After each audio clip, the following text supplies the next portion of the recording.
I remember my grandmother's smile, a glow like the warmth of sun turning honey to liquid sweetness, or the shy sun peeking out from behind a cloud to let you know warm days are surely coming.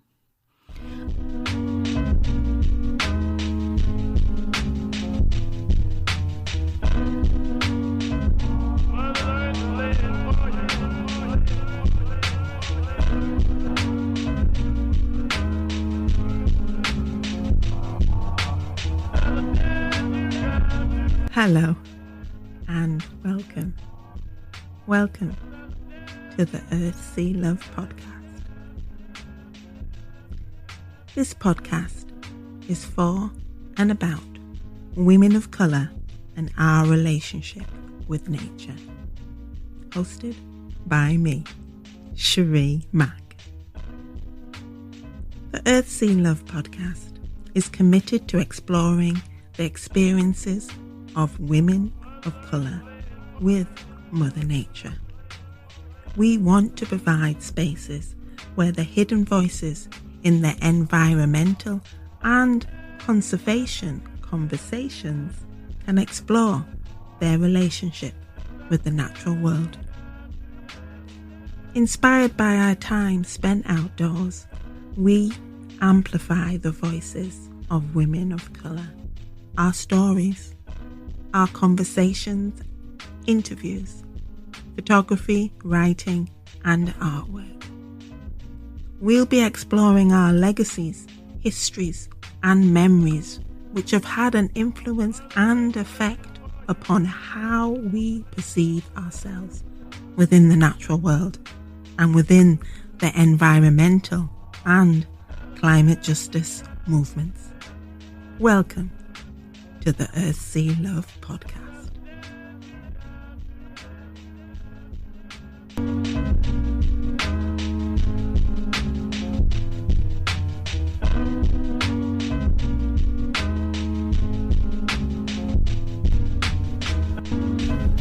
The Earth, Sea, Love podcast has been made possible by the funding from National Lottery Heritage Fund. Thank you. Hello and welcome back to the Earth, Sea, Love podcast season 3, and here is part 2 of the mini series where we're exploring Blended, the new participatory workbook created by Velda Thomas. And that's who you heard at the beginning of this podcast, Velda reading part 1 of Mammy. And this episode we're going to be exploring part 1 and part 2 of the extracts that Velda will be reading within the podcast around the figure, stereotypical figure, the deconstructed of the figure Mammy. And I first came into knowledge of Mammy, and I'm using inverted commas here, quote unquote Mammy, was when I was actually doing my PhD, and it was one of the stereotypes that was thrown up about the black woman from time. There was the Mammy, there was the Sapphire, there was the Jezebel, and I'm not sure what the other one was, but when I think about the Mammy, I always think of that Nina Simone song, For Women. We know these are constructs that have been created to keep black women in their place, to use and exploit them. And again, these extracts that Velda have created that were in this book really get to not just the stereotypical meanings or constructs, but on a personal level, and how Mammy, the figure, has permeated Velda's family and life. So I'm not going to say much more. I'm just going to say let's just get in and listen to these 2 extracts being read, and also the discussion around it and the writing process Enjoy. Thanks for coming back again to listen to the Earth Sea Love.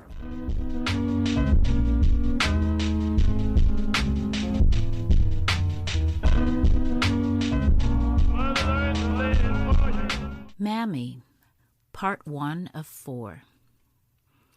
Nancy Agnes Elfrida Jeffrey was all-black matriarch and my grandmother. I called her Nanny.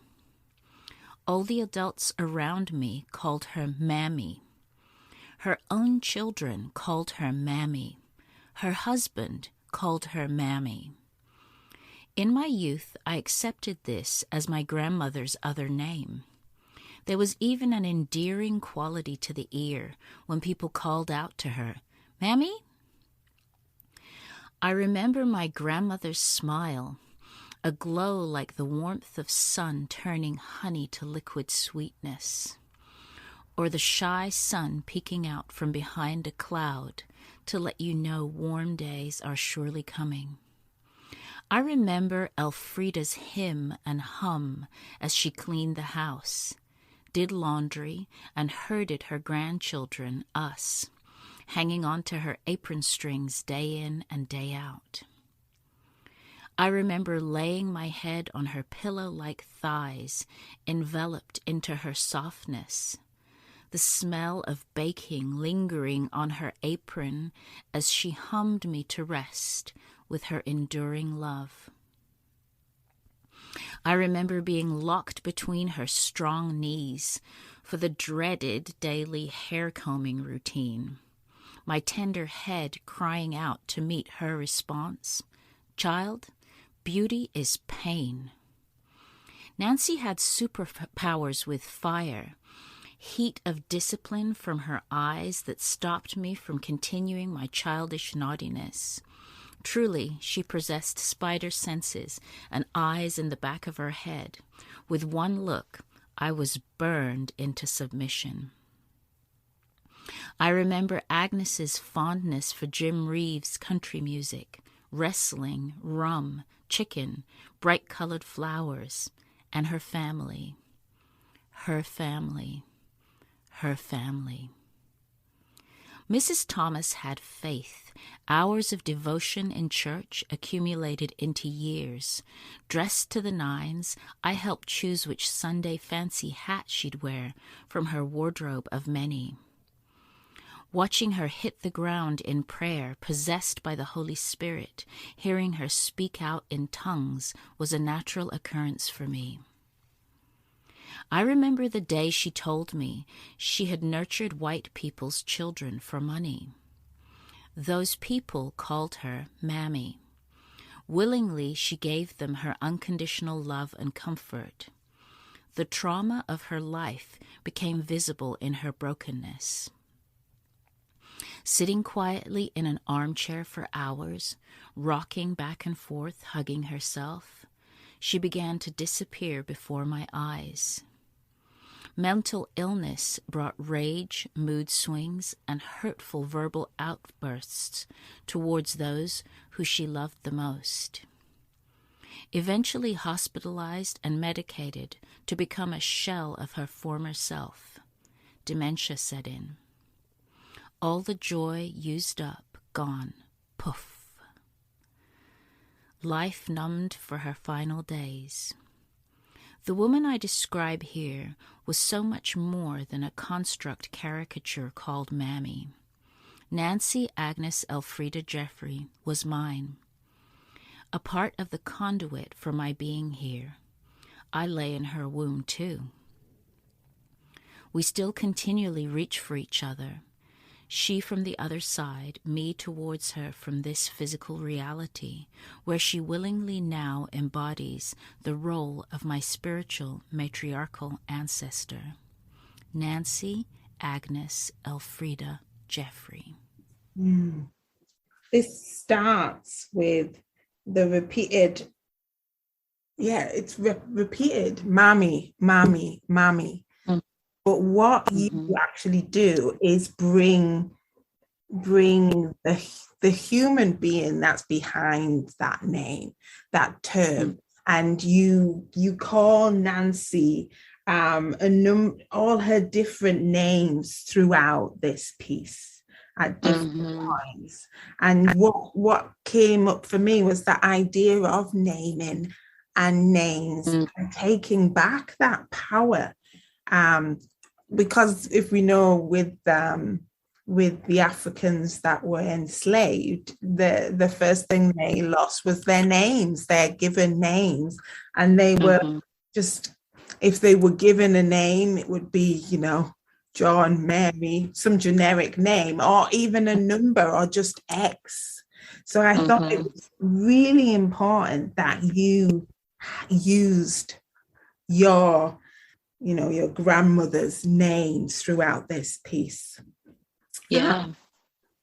And again, you mentioned the body here and the memory.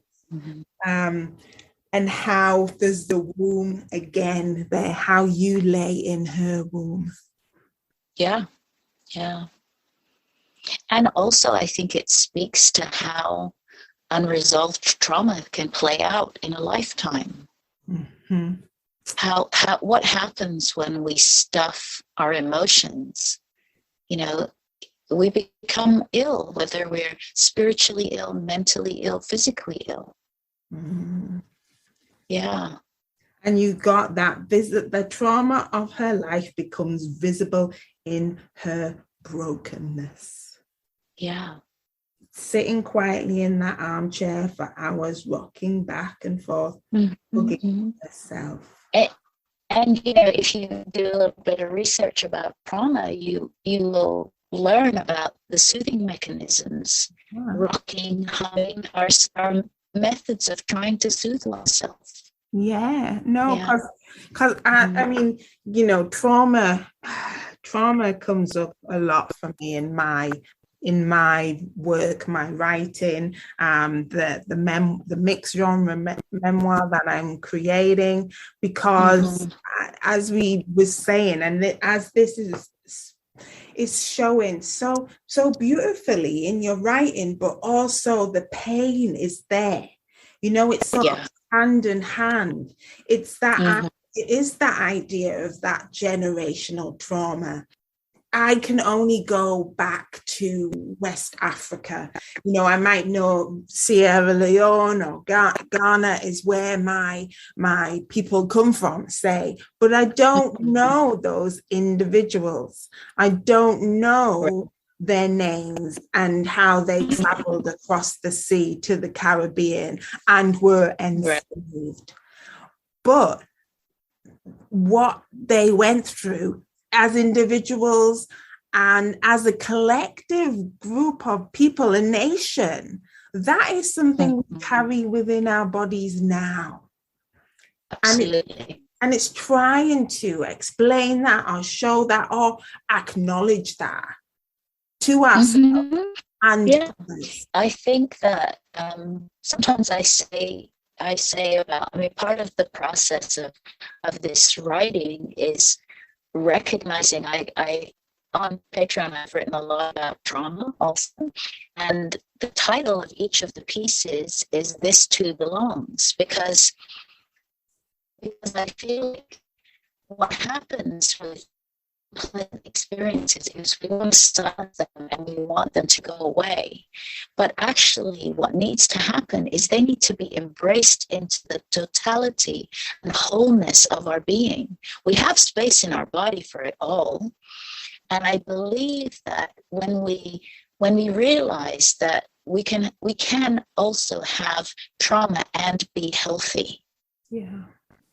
It's really important that we kind of so what I have done in my process is use that phrase, "This too belongs." To me, my grandmother's trauma also belongs to me.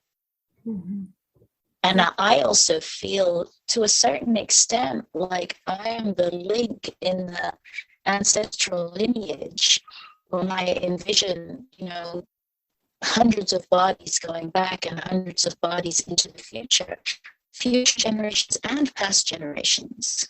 And in an in terms of energetic pattern. Mammy, Part 2 of 4. The other at your service, Mammy, is a homely, happy slave, ebony-skinned, fat woman with large breasts, wearing a maid's uniform, a gingham kerchief to cover her unkempt head of hair. White imagination says that she was more dedicated to her white family than her own kin. Bullshit. Mammy was deemed a house slave, white property only suitable for long hours of domestic work. The other, do-it-all Mammy, maid, cook, fixer, caregiver, listener, cleaner, wet nurse, Aunt Jemima, Beulah, Delilah. White imagination says that she joyfully labored long and hard while singing her daily slave contentment song with a smile on her face. Bullshit. Mammy used her body to curate an invisible holding pen big enough for everyone to dump their suffering in. The other, suck it up, Mammy, renamed by the house, then portrayed as simple and illiterate, speaking unrefined, broken English, full of religious fervor and old-time superstitions, appearing utterly content to do her white family's bidding. White imagination dictated that she maintain good humor as long as her good fortune remained to belong to systemic oppression. Bullshit. Mammy is where antebellum's black female slave was placed to exist in the illusion of safety. The other sex slave Mammy would never be exotic, clever, beautiful, powerful, and cultured. Her wild essence is forbidden except to pleasure another. Rejecting the attention of the oppressor is a punishable crime. White imagination says that white dominance had the right to enact desires in order to remain intact and secure by any means necessary. Bullshit. The mistress of the house needed to use Mammy's magic for her desires too. Black women have exhibited enough bandwidth to face hatred and unconditionally demonstrate love, holding polarity perfectly in one palm. Black women are exhausted. Black women are accustomed to silent requests for unpaid invisible labor, keeping the status quo so those around them experience ease and comfort. Systems in place make it impossible to stop performing free labor that takes a toll on frayed emotions, piling more of a load upon an already trauma-laden nervous system, ancestral, generational, physical, emotional, and trauma. Is this what holding the title Mammy means? Bullshit. Mammy is also a testament to the black human spirit. As a people, we made it through abusive hatred while somehow managing to channel rage into creative brilliance without burning everything to the ground, all while building new spiritual pathways to thrive. There is pride in Mammy's survival and evolution. Mammy part 2. I very much see this part talking back to the stereotype of that construct of the mammy. And it actually tickles me. It makes me smile, this one, because of that use of bullshit, that repeated use of bullshit when you're stating the other mammy or this mammy, the different multifaceted parts of that stereotype of the man. And I see that bullshit of you actually emitting anger and rage at that construction of the mammy. Is that am I being fair in saying that? Yeah, I think so. I mean, even just listening to it again there, it's like I feel my gut kind of clench a little bit. And I'm like, oh, yeah, because Mammy is so much more than any and all constructs. Black women are individual, Black women are beautiful, Black women are successful. And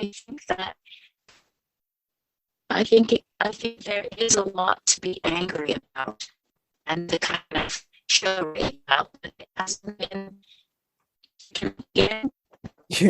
Sorry, Velda, you're breaking up there. I think you were saying that it's not okay.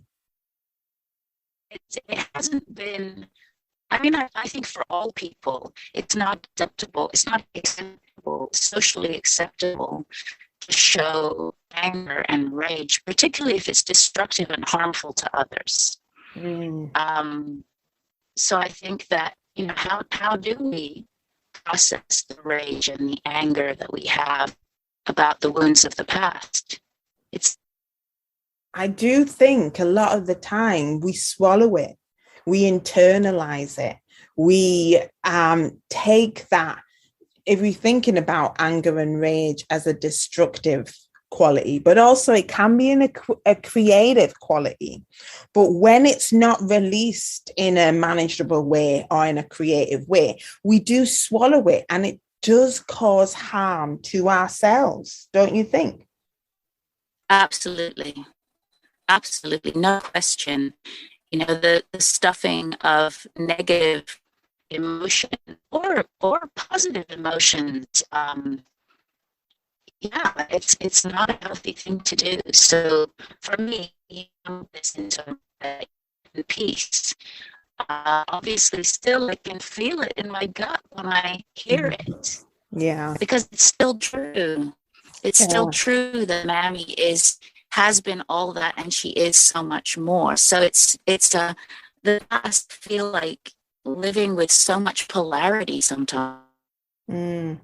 Yeah, and you mentioned in this bit the white imagination, and it's almost a refrain within this part, and the power that this white imagination holds. Are you back there? I'm back. I was talking about the white imagination. Oh my gosh, you know what? It's okay. It's almost as if we're not supposed to be having these conversations, I tell you, absolutely. Yeah. Well, what I was going to say is that, I want to say that white people in themselves are wrong. I feel like it's the constructs that have been created and the hatred that has been enacted that is absolutely wrong. And dangerous. And dangerous. And I believe that now, like you were saying even earlier on in our conversation, this kind of trend towards what does it mean to be anti-racist? I mean, it's a lot of unpacking, and I think this piece in particular speaks to that.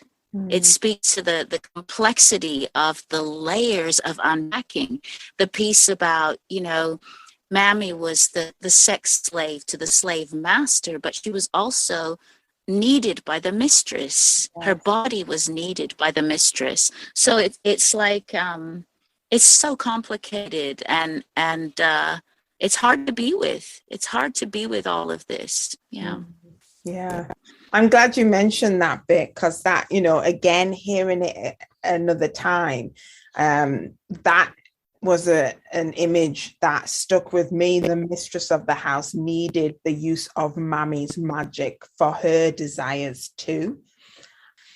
There's not enough said or brought out about the mistress of the house and her position within that whole complex relationship system of enslavement and forced reproduction or forced rape, exploitation, and how in a certain extent it let the the mistress of the house off the hook for certain things that she might have had to do because of her duty. But then also the flip side is that she still had that jealousy towards the Black woman's body, as if the Black woman had a choice within this warped, twisted, dangerous. It's when you actually think about some of the things that really happened in real time, not so long ago. It's bewildering to think that human beings could treat one another in that way. Even during a conversation with somebody, and she said that she was explaining to her children, who were probably under 10 years old, about slavery, and could not grasp that a person could want to own another person. Like, how is that even possible? You know, and I think that's actually the truth of it. It's like it's crazy. It is. And it's a human, you know, this is where I really feel like, you know, it's not always about black and white. It's really about how do we be more human? What does it mean to be a human being? And you know, I think what it means in this context, talking about this particular piece of writing, is looking at where those things live in you, and having the courage to explore them and be with the discomfort of what that is, because it's hard and it's not comfortable. It's like we can't move forward until we feel it. Yeah, we feel it, we acknowledge it, and we also have to share that in some place. You know, this whole text blended that you created is you processing things in a very public way and showing the workings or the processes and the progress that you're going through.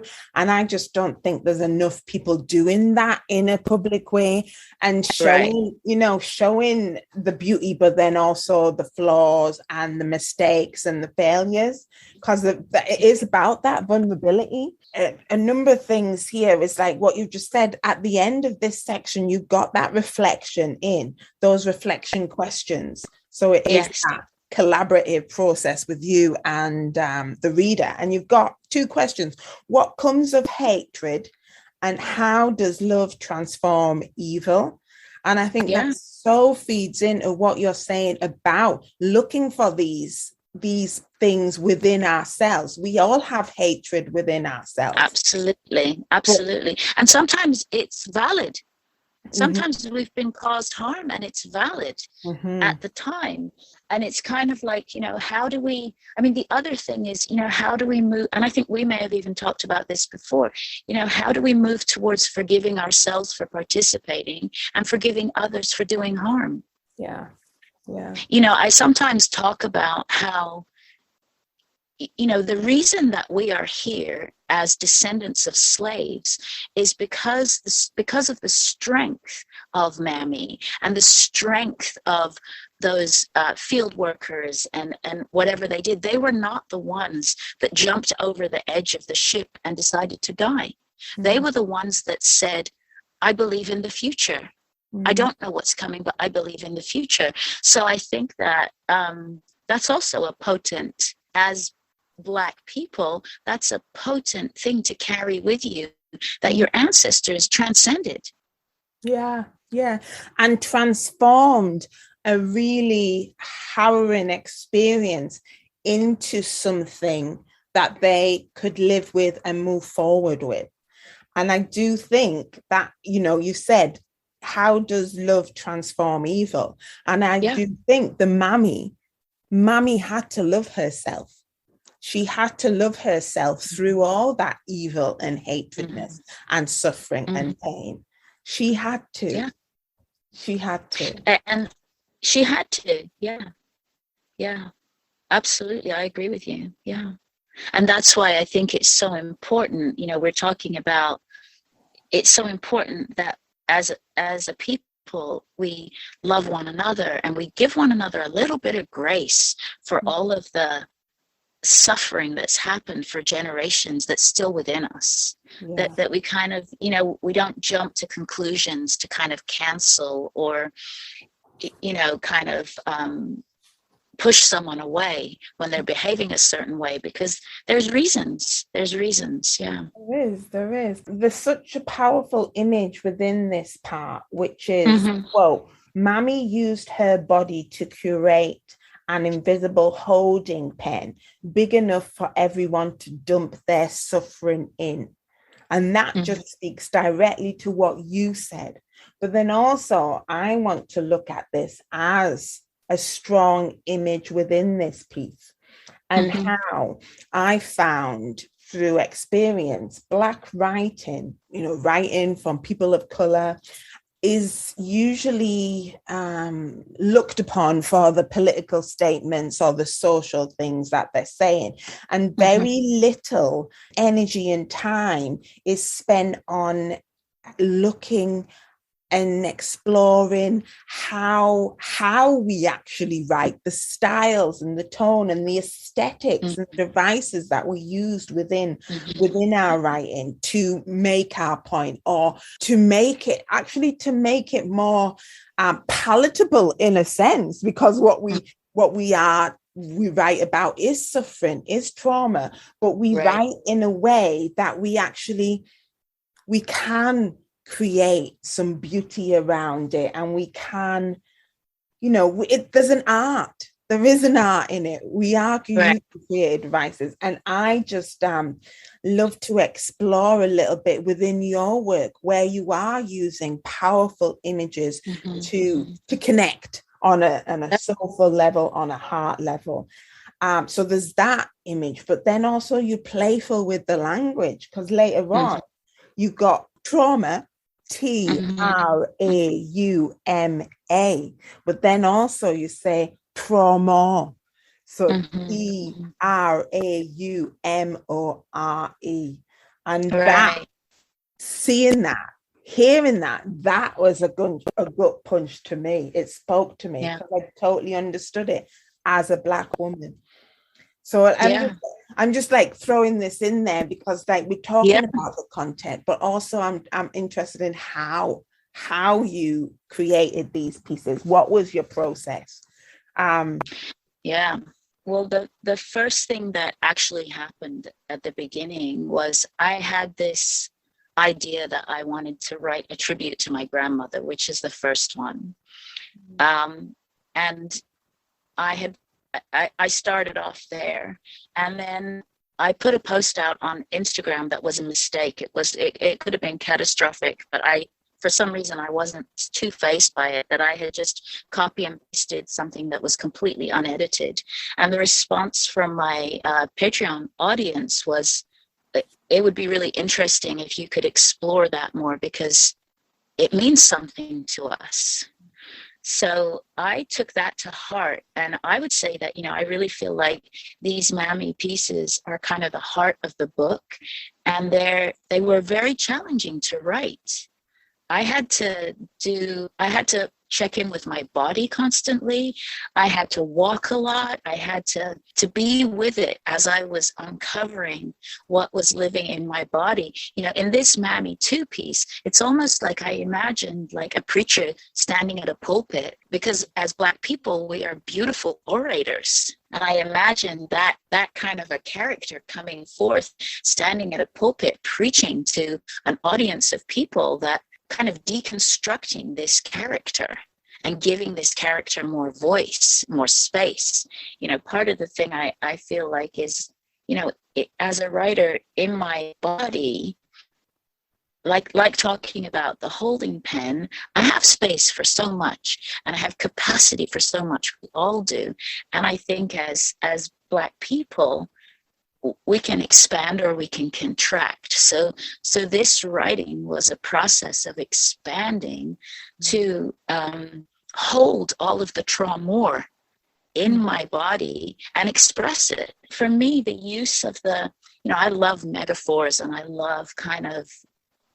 do love to play with words and find other ways to relate to them. But most of all, I think I really want my writing to encourage people to feel something and to sit with it, and then to evolve with it. And part of the reason that this book is a participatory notebook is because sometimes when we're trying to process these things, it's exhausting. So it's kind of giving people the time to have a reflection process within the pieces, to just say, pause a minute with that content, go back, read it again, see how you feel about it, take a walk, come back to it again, and then maybe you can write or draw or collage or paint something on that blank page that helps you to be with it, because it's challenging. Yeah. Does that answer your question a little bit? Yeah, no, it does. It does, because it is difficult writing this stuff, but it needs to be done. And at the same time, we get it out. I work on image or a comparison to make it accessible to other people. So it's not as raw, you know, as it came out for me. I needed to get it out that way.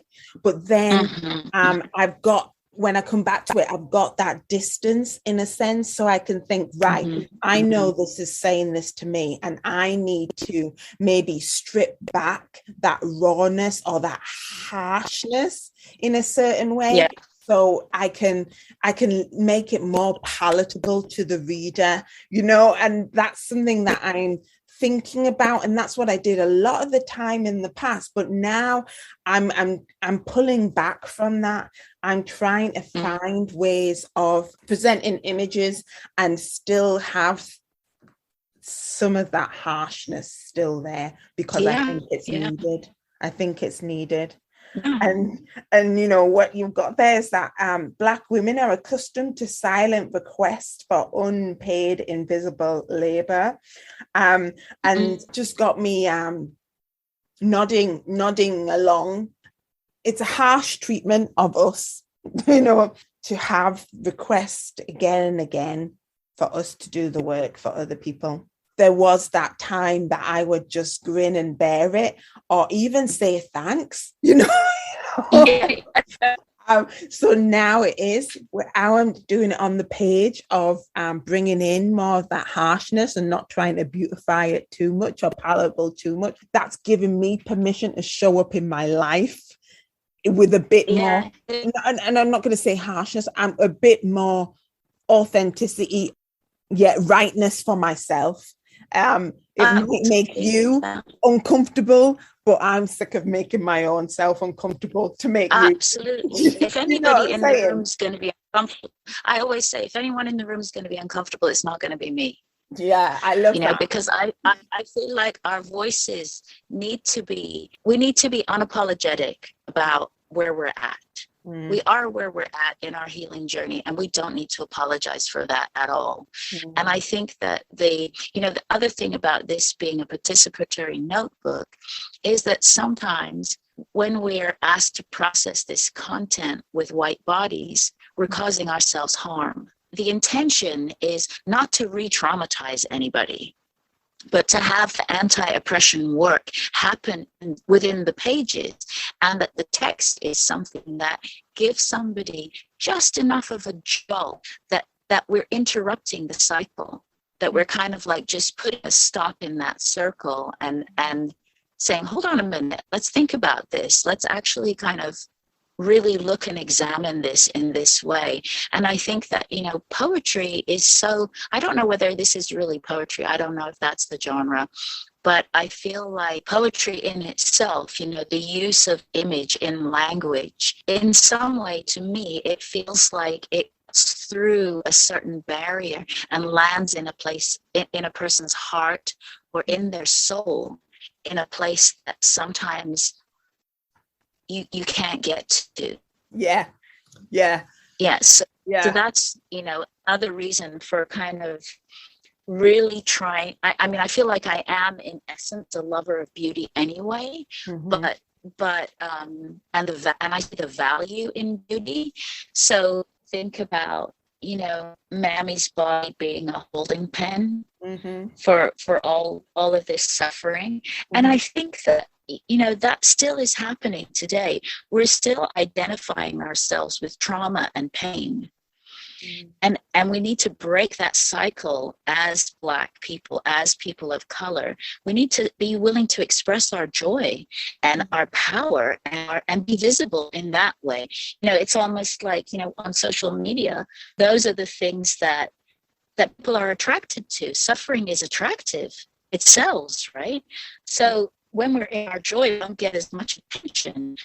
Yeah, when we're together and we're in our joy, in our pleasure, when we're breaking down the systems of colonization, when we're letting go of ideas, when we're actually kind of being with one another in our authenticity without social structures inhibiting us, that those are the places that I want to be comfortable in with Black and brown and people of color. Yeah. And I want to encourage people to challenge the narrative Mammy has lived, that her whole life is suffering, because there's another side to that. That's not who she is. You've got Mammy. She's got this creative brilliance without burning everything to the ground. And quote at the end, all the while building for new spiritual pathways to thrive. There is pride in Mammy's survival and evolution. And I think that just feeds into what you were just saying there, that there are other ways of being, and there's narratives that's suffering, but in order to survive and thrive, there's that evolution. I think the evolution comes through those practices, these spiritual pathways that we have open to us and that we can tap into. One of them being nature, definitely, for me. And I hope, we're talking about Mammy, the stereotype, but I hope the women who are behind this stereotype, who the real women are within this area, had nature, the land, to tap into for sustenance, not just having to work it, but having, a connection with it, which was speaking to their soul, to their humanity, in a sense. I mean, it is kind of amazing that, when you do feel that rage kind of burning inside of you, there's two ways that you can go, right? You can actually say, okay, I'm just burning this place down, like the movie Django, for example, right? Or you can take that rage and you can channel it future for you. And I think that's what I see more of. I see that people are creative. They're sitting with it and they are creative, trying to find solution. I think that Black people have so much more capacity of that's not something that is going to happen wide scale, And I think that's a good place to end for part 2, because we started with the rage and the anger, going internally or outside. And I think there we've just touched upon it again. And you can burn it all down, destroy everything, or you could be using it, channel it into a hopeful future. So I think that's a good place to end there. Thank you, Velda, once again.